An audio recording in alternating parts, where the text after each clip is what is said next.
When the United States was founded, the money was gold and silver. That is, the revolution had had a bad experience with paper money, and so the Constitution required that no state make anything but gold or silver coin a tender in payment of debt. The money wasn't backed by gold and silver. Gold and silver were the money, and they were in circulation. Today, all the gold and silver has been edged out of the system by banks and central banks, which is a bank of banks, bank for banks. And all we have is what's called fiat money. Fiat is the same word that appears at the first in the book of Genesis when God says, "Let there be light." In Latin, that's fiat. So fiat money is what men say, let there be money, let there be value.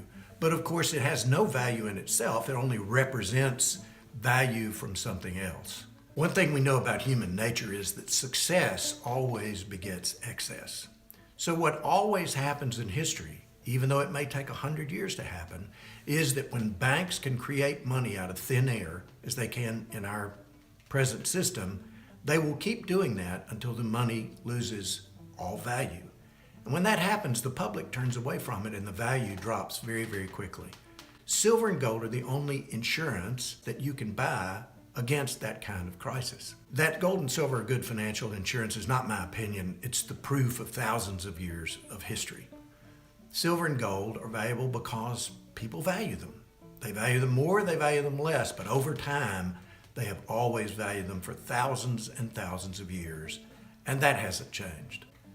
Gold and silver have no counterparty risk. Counterparty risk is what a bond or a share of stock has. That means that there's a counterparty, someone on the other side of that piece of paper that has to make good on it. The person who issued the bond has to pay the bond, has to pay the interest.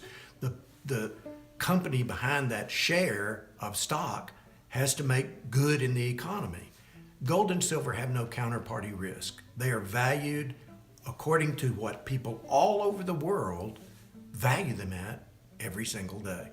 Remember this, it's not physical demand that drive the gold and silver market.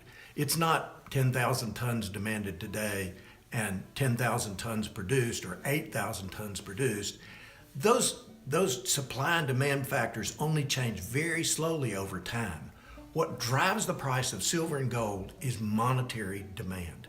Monetary demand is what comes into the market and slams into the market. It's new demand when people lose confidence in the financial system, when they lose confidence in the monetary system, they run for safety to silver and gold. And it's that monetary demand that drives silver and gold, and nothing else. When there's panic in stocks, when there's panic in bonds, when there's panic in the banks, and people are pulling their money out of those things, they're selling as fast as they can, and prices are dropping, they're looking for a safe haven. And that's when they run into silver and gold.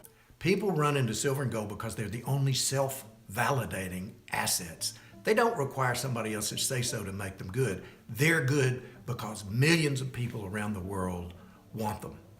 How do you stay out of that kind of crisis? You know, there's only one way I know of to stay out of a bar fight, and that is don't be in the bar when the fight breaks out. The only way you're going to make your insurance position in gold and silver good is to buy it now before the crisis is here and before prices go crazy.